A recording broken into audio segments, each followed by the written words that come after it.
Danielle, and today we are going to be discussing something that is very exciting.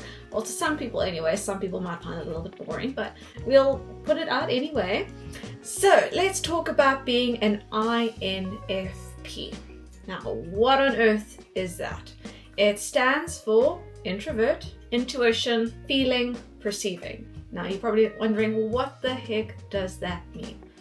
Well, after doing the Myers Briggs Personality test, they give you 16 personalities, you answer a couple questions, and you are, at the end, given one of these personality types.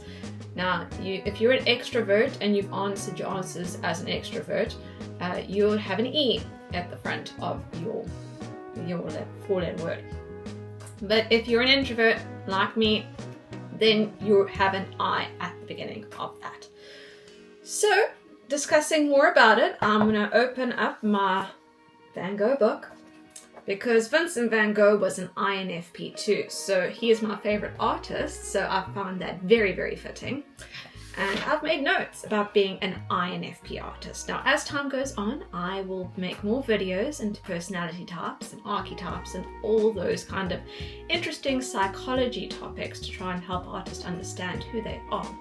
But I'll start with myself first and start with being the mediator, being the INFP, and what it means. You approach creativity a whole lot differently to other people. You are deeply introspective. Now, what does introspective mean? Introspective means, in other words, self-reflective. So you look within yourself to find the answer. So what you're feeling, kind of the emotions that are playing inside of you. So you listen to your gut feeling a lot, put it that way. And you see things through an emotional lens. They're kind of the emotional artists. They want to touch people on a deep level. Their artwork needs to be very emotional. You need to be able to feel something. You mustn't just look at it and say, oh, okay, that's a nice painting, and move on. They want to be able to grab your attention, make you feel that feeling. Another way that you could describe an INFP is being an idealist. So they are people who think of the world, they're kind of the dreamers basically. So we have this kind of idea in our head of what we want our life to be, what we want it to look like. You get easily disappointed sometimes because life is not always like that. We're generally the people that live in our own fantasy worlds. We like to daydream. So we have an emotional landscape that's rich with imagination, empathy, and a sense of personal meaning. So we always look for the symbolism in the certain things that we paint. Like for me, certain color palettes have a certain symbolism. Certain animals have a certain symbolism that could mean a certain thing. We try and put all these elements together. Now, it might make our artwork seem like a bit of a riddle, and people might not always get it, but we get it. So we kind of think everybody else will get it, and sometimes they don't, so that could disappoint us, but we still push through anyway and make something that's true to us and true to how we feel. Another part of an INFP and being an INFP artist is the desire to explore. Now, you don't have to necessarily be this explorer archetype, and archetypes is something that I'll definitely touch on more with. It doesn't mean you have to be this explorer, thrill-seeking archetype. I personally am the innocent archetype, which is the main archetype for the INFP artist. They are characterized by having wonder and curiosity with the world around them, which in a way is kind of like being an explorer in a kind of milder sense. INFPs, they really do feel the kind of world around them. Being sensitive towards other people's feelings helps them communicate through their artwork. So being an innocent myself, I like to portray hope, a bit of faith, a bit of wonder and curiosity and optimism. Yeah, we just use the kind of emotions that everybody has around us, and we try and reflect that in our artwork. Now for me, I represent the emotions we as people face through the use of animals, even if it's like just a bird sitting on a branch, deep in thought, looking at the distance, or an animal deep in thought, looking at the camera or looking past you.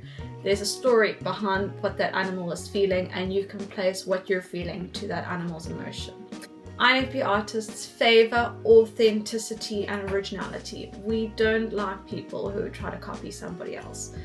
we want to be able to stand out in a good way. So for me, I like to stand out in a form of goodness and light, and I'm an innocent archetype, so it needs to be a good way. It mustn't be like a negative way that I'm stuck into. So I try and aim to have a positive influence on the world around me, try and be authentic and different. Now, being an innocent archetype, I do lean towards some things that are more traditional, so that would be definitely be my oils that I paint with. But INFP also is not scared to take a few risks here and there, so I incorporated gold leaf and silver leaf in my paintings for that particular reason. My colours are a bit bold and a bit out there. It's an expression of colour and light through my artwork. INFPs use their art to capture feelings that can't really be explained through words, so through the use of colours, through the use of complements, through the use of texture, through the use of sound and movement, and they like to translate their emotions and spiritual experiences into something tangible, so something you can see.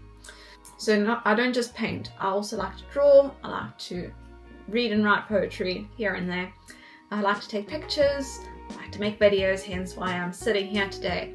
And music is also a strong influence, and INFPs are known to be the ones to appreciate music the most. And I know when I paint, music is definitely what I listen to. I always find putting on a playlist, putting on my favorite songs, letting Spotify just do its thing while I'm painting, I find that a lot easier to do and a lot easier to paint with. Now, kind of a downfall of an INFP, and I can personally relate to this, is that you are a perfectionist. So I know I am a big perfectionist, and when I was looking on the temperament, you know, the disc temperament, let's just say, you either be a D, an I, an S, or a C.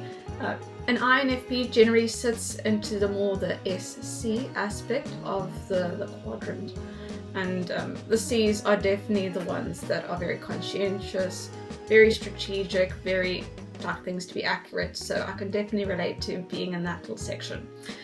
And we might be our harshest critic as well. I can personally relate to that too. Constantly saying, oh, this could be better, this could look a whole lot better, why can't I do it like that? I've got this idea in my head and it's just not going that way. So we can be our harshest critic. I'm currently doing the artist's way, like I mentioned in the Q&A, and I'm trying to give myself a bit of self-love back, a little bit of self-compassion. I need to practice that.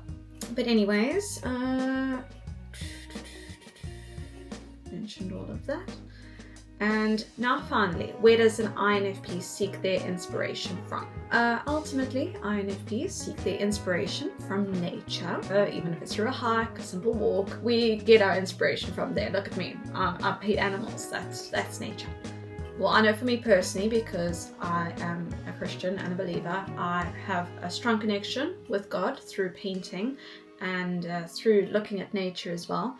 So you'll be able to see He's the ultimate creator at the end of the day, so you definitely show a sense of appreciation to all of that. We also find our inspiration from books and literature. Especially for me, I like memoirs, and one memoir that really stands out to me that I really enjoy is Gerald Durrell's Corfu trilogy. Okay, so this has to be, it's a thick one, so because it's like 3 books shoved into one.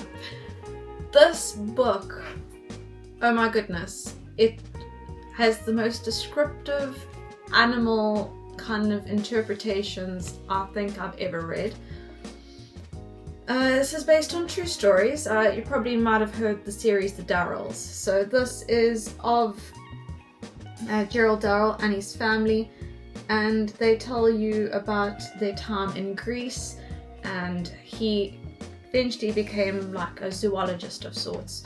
So music also plays a strong role. I know for me, I can listen to a whole range of music, from instrumental to rock when I'm painting. I definitely look for something with an emotional experience when I'm painting, so definitely songs that are good storytelling and quite emotional too. And I also like listening to golden oldies music, so as you can see my record player's in the back there, and sometimes I shove a record on Doris Day or Vera Lynn or Louis Armstrong. I love that kind of old music too. Depending on our mood, we could listen to a certain music that day and then a certain music that day.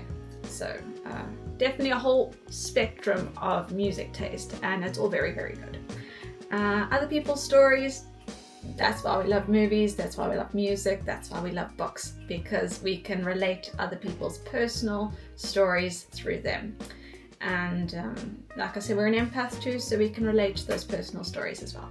So being able to know what your personality type is very important in how you go about life. It actually is very interesting. It helped me a lot to determine how I want my art brand to come across. And it gave me a lot of reassurances when I was feeling lost on who I actually was. So anyways, I will finish there, and I hope you enjoyed this video. If you're an INFP, you probably did. If you're not, you probably, I don't even know if you even stuck around. But anyways, if you did, I'm completely grateful, and I hope you have a lovely day further, and I will see you in the next video. So TTFN, ta-ta for now.